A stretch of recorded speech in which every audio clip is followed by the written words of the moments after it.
मोची अरेठन लोहार रहे, नान नान घर कुरिया और आदमी बड़ दिलदार रहे, ककरो घर भी जाके खा पी ले, सब घर बासी भात तैयार रहे। अरे बारी के मुरई भाजी मजा से खात रहन, जेकर आगू शाही पनीर बेकार रहे, 2 मिनट में जीवी कांदा के साथ और झटपट खिचड़ी तैयार रहे। अरे राउत घर के दूध दही और केवटीन घर के मुर्रा सदा बहार रहे। नानकुन मोरगांव पूरा बिग बाजार रहे, नानकुन मोरगांव पूरा बिग बाजार रहे।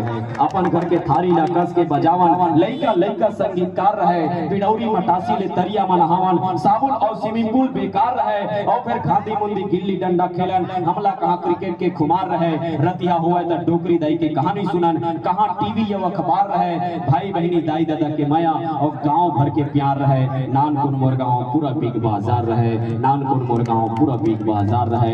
ये हमारे गवाई गांव के आरुख सूता।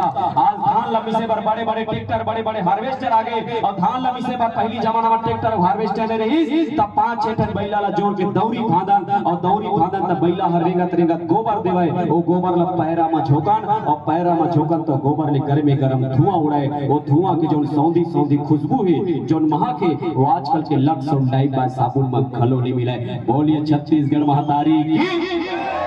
चलो आइए।